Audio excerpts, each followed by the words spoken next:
बिस्मिल्लाहिर्रहमानिर्रहीम, अस्सलाम वालेकुम नादरीन। आप यूट्यूब चैनल देख रहे हैं, मैं इमरान खान हूँ। तो इसमें जो अब स्ट्रीट मूवमेंट है उसके हवाले से पाकिस्तान तहरीक इंसाफ प्लानिंग कर रही है और आने वाले हफ्ते में आपको बड़ी ज़बरदस्त खबरें पाकिस्तान तहरीक इंसाफ से मिलेंगी। और ग्राउंड वर्क इन्होंने तकरीबन कर लिया है कि इन्होंने किस तरीके से ग्राउंड पे जाना है, जो पेपर वर्क है वो कर लिया, प्लानिंग इन्होंने कर ली है। और ये एक बड़ा लंबा चौड़ा मनसूबा है जो पाकिस्तान तहरीक इंसाफ ने बनाया। देखें, जब स्टूडेंट आएंगे आगे और वो ग्राउंड वर्कर्स आगे आएंगे जिनको ये पता है कि ग्राउंड के ऊपर लोगों को क्या इस वक्त सोच है, किस तरीके से उनके बीच में जाना है, कैसे लोगों को मोटिवेट करना है, कैसे लोगों को इकट्ठा करना है एक नुक्ते के ऊपर, तो इन्हें इस बात का आइडिया है और ये यही काम करने जा रहे हैं। अभी ग्राउंड के ऊपर जो चीज़ें हैं, क्योंकि अभी इन्होंने खुद पाकिस्तान तहरीक इंसाफ ने अनाउंस नहीं की, तो मैं भी अभी अनाउंस नहीं करूँगा, लेकिन मेरी इनके सोर्सेज से बात हुई। जो थोड़ी बहुत मैं आपको हिंट दे देता हूँ वो ये है कि आने वाले वक्त में पाकिस्तान तहरीक इंसाफ लोगों में बहुत अंदर जड़ों तक जाएगी और एक ऐसी तहरीक आपको चलती हुई पाकिस्तान में नजर आएगी जिससे वो हर पाकिस्तानी को जोड़ने की कोशिश करेंगे। एक ह्यूमन चेन बनाएंगे पूरे के पूरे खैबर पख्तूनख्वा में, बलूचिस्तान में, सिंध में और पंजाब में। इसके अलावा सुहेल अफरीदी ने कहा कि नेक्स्ट अब मैं कराची भी जाऊंगा और सिंध का दौरा करूंगा। और साथ ही साथ उन्होंने बताया कि मुज़ामत होगी तो मफामत होगी, एक सवाल के जवाब में उन्होंने कहा। देखिए, ये बड़ा सिंपल फार्मूला है कि आपको मुज़ामत करनी पड़ती है टेबल टॉक के लिए। जब तक आप इस निज़ाम को ये नहीं बताएंगे कि निज़ाम अब आपका मुकाबला नहीं कर सकता, तब तक निज़ाम आपके साथ टेबल पर नहीं बैठेगा। इस वक्त जो फील्ड मार्शल आसिम मुनीर है, उन्हें बैरूनी मदद हासिल है, अमेरिका उनके साथ है, बहुत सारे मुल्कों में उन्होंने अपने मफादात बना लिए हैं, ताल्लुकात बना लिए हैं। इमरान खान साहब को वो जेल में रखने में अब तक कामयाब है और वो इमरान खान साहब को छोड़ना भी नहीं चाहते। जब तक के हालात उनके लिए मुश्किल नहीं होंगे तब तक वो बैठने के लिए आमादा नहीं होंगे, ये बात सब लोग जानते हैं। और जब तक वो बैठेंगे नहीं तब तक उनको सियासत से बाहर नहीं किया जा सकता, क्योंकि देखिए, डिक्टेटर के पास ना सियासत में करने के लिए कुछ नहीं होता। वो जब भी बैठेगा उसको पीछे ही जाना पड़ेगा और डिक्टेटर कभी भी डायलॉग से नहीं जाता, हमेशा उसके खिलाफ आपको तहरीक चलानी पड़ती है। आपको उसको इस पोजीशन पे लाना पड़ता है कि वो बैठ के बात करे और बात करके पीछे हट जाए। तो ये हटाने के लिए इनको मुज़ामत करनी पड़ेगी और उसी से कोई मफामत निकलेगी।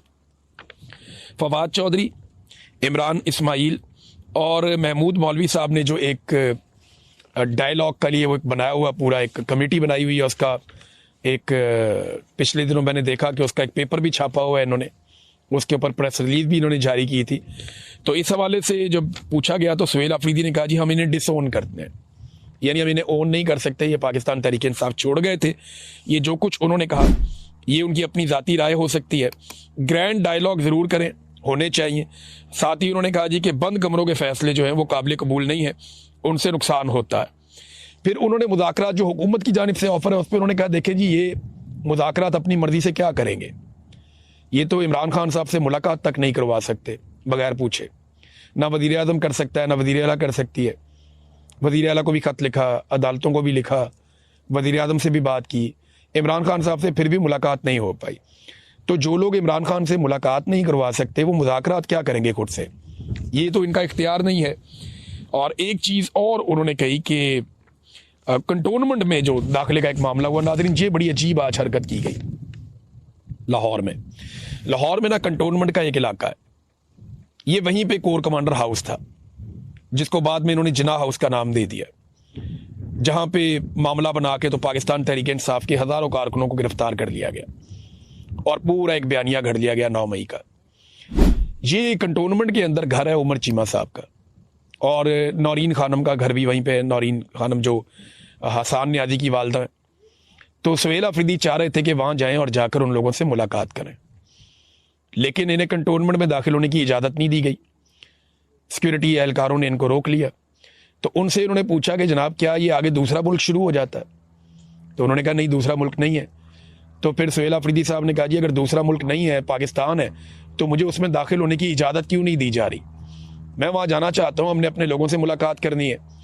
लेकिन देखें कैसी सख्त ज़्यादती है कि छावनी के अंदर या कंटोनमेंट के इलाके के अंदर इंडिया कंटोनमेंट ख़त्म कर रहा है और यहाँ पे एक मुंतखब वज़ीर आला को कंटोनमेंट में दाखिल होने की इजाज़त नहीं दी जा रही और पुलिस मना कर रही है। देखिए, यहाँ से एक चीज़ और साबित होती है कि 9 मई को जो भी हुआ फिर वो फॉल्स फ्लैग था ना।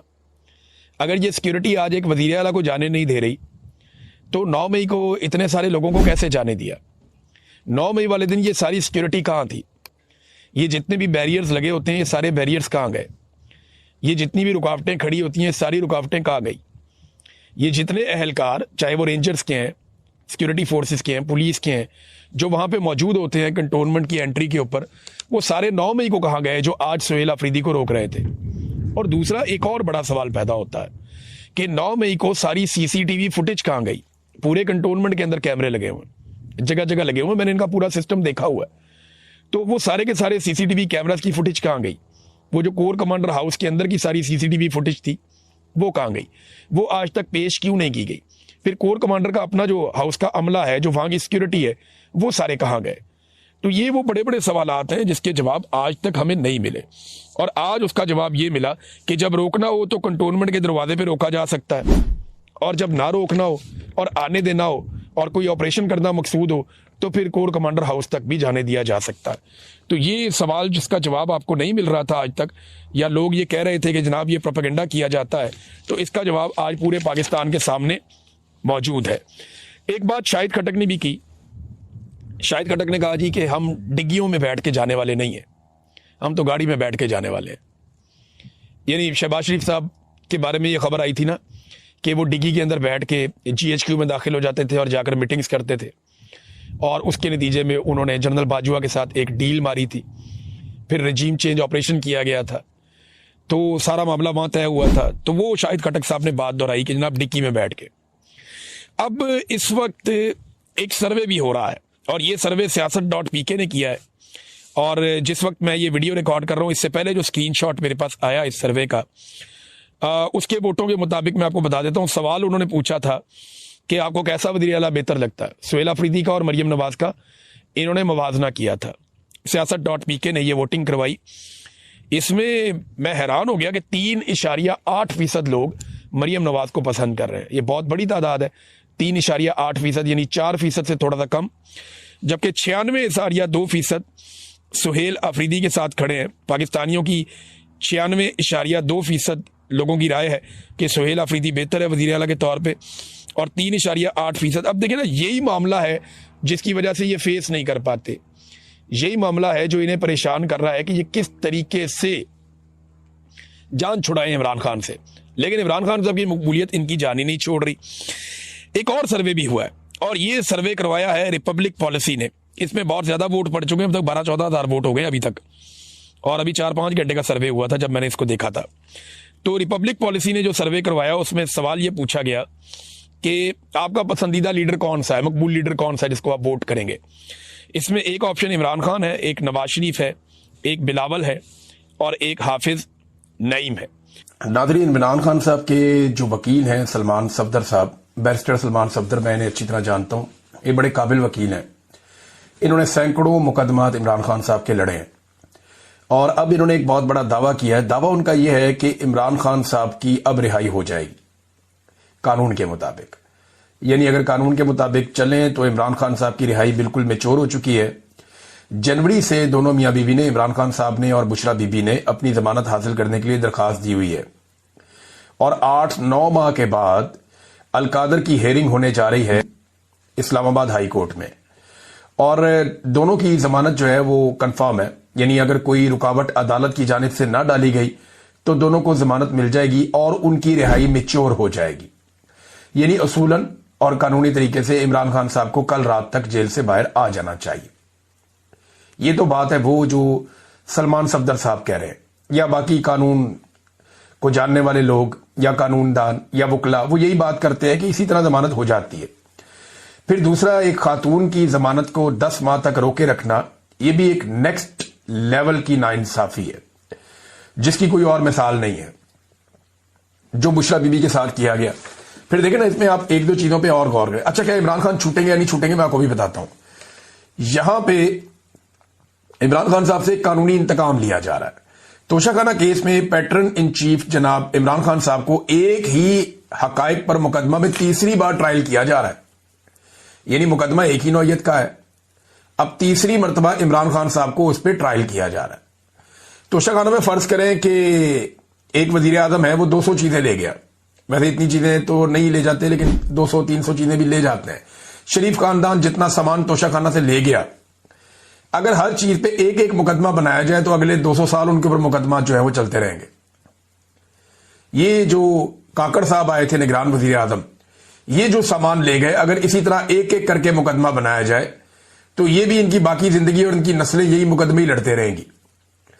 इमरान खान साहब पे एक ही मुकदमे को 3 दफा चलाया गया, यानी पहली मर्तबा एक जज हमायूं दिलावर साहब ने 3 साल की सजा सुनाई इसी मुकदमे में, फिर जरा इसको ट्विस्ट करके दोबारा लाया गया, और फिर जज जो है बशीर साहब, उन्होंने 14 साल की सजा सुना दी इसी मुकदमे में, और अब तीसरी मर्तबा एक और जज के साथ यही मुकदमा लाके फिर अडियाला जेल में ट्रायल किया जा रहा है। तो इमरान खान पाकिस्तान की वाहिद शख्सियत है, दुनिया का आप समझ लें, जिसको एक ही मामले में तीसरी मर्तबा ट्रायल किया जा रहा है, एक ही नौइयत का, एक ही चीज का, एक ही मुकदमा है, और तीसरी मर्तबा वो ट्रायल हो रहे हैं। इमरान खान साहब के वकील ने एक और बड़ी अजीब बात बताई। उन्होंने कहा जी 2 टोटल गवाह हैं जो इमरान खान साहब के खिलाफ आते हैं, जो काबिल जिक्र है, बाकी तो सारे झूठे ही साबित हो गए हैं। एक इनामुल्लाह शाह, ये इमरान खान साहब के साथ ही होता था, एक सुहेब अब्बासी।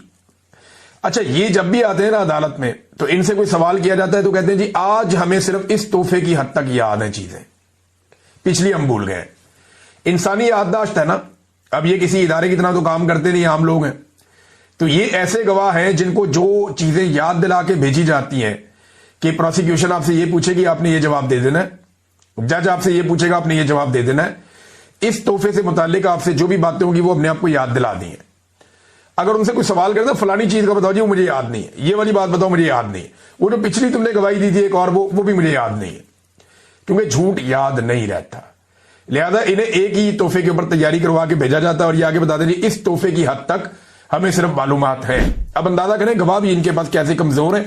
जजों को तो ऐसे गवाहों को नॉर्मली जज उठा के अंदर कर देते होते हैं झूठी गवाही में और गुमराह करने में अदालत को। इस जुर्म के अंदर भी ये बंदे अंदर हो जाते हैं, लेकिन यहां पे जनाब काम चल रहा है क्योंकि एस्टेब्लिशमेंट इसके पीछे खड़ी है। अच्छा, अब ये वकला को लगता है कि बहुत बड़ा दावा है कि इमरान खान साहब रिहा हो जाएंगे कल के दिन में, लेकिन क्या हो जाएंगे? तो मेरी दानिश में ऐसा नहीं होगा। इमरान खान साहब की रिहाई ऐसे नहीं होगी। अगर किसी वक्त इमरान खान साहब रिहा होंगे भी ना और एस्टेब्लिशमेंट पे बहुत ज्यादा दबाव होगा इमरान खान साहब को रिहा करने का, तो एस्टेब्लिशमेंट उससे पहले जो एस्टेब्लिशमेंट के अपने बहुत सारे ऐसे लोग हैं जो एस्टेब्लिशमेंट के वफादार हैं या एस्टेब्लिशमेंट जिन लोगों के साथ कंफर्टेबल है, उन लोगों की इमरान खान के साथ तवातर के साथ मुलाकातें शुरू करवा देगी, उन लोगों को रेलिवेंट करेगी और एस्टेब्लिशमेंट कोशिश करेगी कि इमरान खान की रिहाई चाहे इमरान खान की अपनी जदोजहद के नतीजे में हो, चाहे अवामी जदोजहद के नतीजे में हो, चाहे सोशल मीडिया, आलमी, ओवरसीज पाकिस्तानी और इंटरनेशनल और नेशनल प्रेशर के नतीजे में हो, कुछ भी हो, पाकिस्तान की एस्टेब्लिशमेंट कोशिश करेगी कि इसका क्रेडिट वो अपने लोगों को दे जो पाकिस्तान तहरीक इंसाफ में है, या कम से कम ऐसे लोगों को इसका क्रेडिट दे या उनको हीरो बनाए जो पाकिस्तान तहरीक इंसाफ के अंदर एस्टेब्लिशमेंट के एसेट्स हैं। कोशिश वो ये करेगी, लेकिन सोशल मीडिया का दौर है, लोग सारा कुछ खोल कर रख देते हैं। इमरान खान साहब खुद बड़े समझदार हैं। अलीमा खानम बाहर आई और उन्होंने आकर कुछ बातें बताई, इनमें कुछ चीजें बड़ी इंपॉर्टेंट हैं। एक तो देखें, मुझे नहीं लगता कि इमरान खान साहब की ऐसी रिहाई होगी। मेरे ख्याल में अलीमा खानम को भी यही लगता है और उन्होंने भी ये कहा कि ये तोशाखाना में इमरान खान साहब को पहले सजा देंगे और उसके बाद फिर अलकादर में जमानत मिलेगी, वरना ये होगा नहीं, क्योंकि बुशरा बीबी को भी अभी अंदर रखना है, वरना बुशरा बीबी को तो अब तक बाहर आ जाना चाहिए था। अच्छा जी, इमरान खान ने कहा कि इन्होंने पहले ही सजाएं लिख कर रखी होती हैं और ये सजाएं इन्होंने सिर्फ मुझे सुनानी होती है, इनके गवाह झूठे साबित हो रहे हैं, वरना अभी तक मैं बाहर आ जाता। इमरान खान साहब ने भी वही बात की।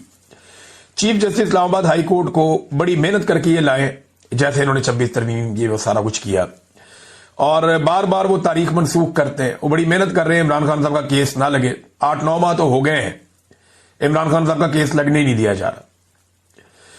जो सबसे इंपॉर्टेंट बात इमरान खान साहब ने की कि वो बार बार आए, इमरान खान साहब ने बार बार इसके ऊपर बात की जब उन्हें मौका मिलता था, और बार बार आकर उन्होंने वादिया तीरा के वाकये पर अफसोस का और दुख का इजहार किया।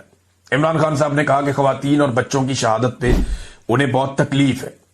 उन्होंने कहा कि मैं 1 साल से कह रहा हूं कि ऑपरेशन ना करें, यहां पे कोलेटरल डैमेज होगा, इसके नतीजे में नफरतें बढ़ेंगी और दहशतगर्दी बढ़ती चली जाएगी, और खैबर पख्तूनख्वा की हुकूमत को ट्रैप कर दिया गया है। अफगानिस्तान में भी वो ये कह रहे हैं कि इसी तरह हुआ था, जब अमेरिका दहशतगर्दों के ऊपर अटैक करता था या हमले करता था तो कोलेटरल डैमेज बहुत बड़े पैमाने पर होता था। करजई की और गनी के जो 2 अदवार गुजरे हैं उसमें उन्हें यह बहुत बड़ी प्रॉब्लम हुई है कि तालिबान जहां पे भी जाते थे उन्हें बहुत बड़ी सपोर्ट इसलिए मिलती थी कि लोगों के साथ जुल्म बहुत हुआ था ऑपरेशन के नाम के ऊपर। तो ये इमरान खान साहब ने मिसाल दी। फिर उन्होंने कहा जी आसिम मुनीर साहब की जो अफगान पॉलिसी है उस पर शदीद तनकीद की इमरान खान साहब ने, तफसीलात आ जाएगी मैं आपके साथ शेयर करूंगा। और कहा जी अफगानों के खिलाफ बयानात भी दिए गए, हमले भी, बेदखलियां भी, ड्रोन हमले भी, ये सारी चीजें इमरान खान साहब ने कहा गैर जरूरी और गलत है। आसिम मुनीर साहब सारी दुनिया में जाते हैं, इनको जाना चाहिए था अफगानिस्तान और अफगानिस्तान जाके अफगानिस्तान के साथ मामलात करने चाहिए थे क्योंकि पाकिस्तान का अमन वहां पे जुड़ा है। इमरान खान साहब कहते हैं कि आसिम मुनीर साहब जो मौजूदा ऑपरेशन हो रहे हैं उससे 2 मकासद हासिल करना चाहते हैं। नंबर 1, उन्हें आलमी सतह पे पजीराई मिल जाए, तारीफ हो जाए कि वो मुजाहिद है जो दहशतगर्दी के खिलाफ खड़ा है और लड़ रहा है, तो ये ऑपरेशन शुरू करके वो एक ये तासुर बनाना चाहते हैं आलमी सतह पे। नंबर 2, पाकिस्तान तहरीके इंसाफ की मुकम्मल तबाही इससे उनको हासिल होगी क्योंकि तहरीके इंसाफ जो है वो खैबर पख्तूनख्वा में उनकी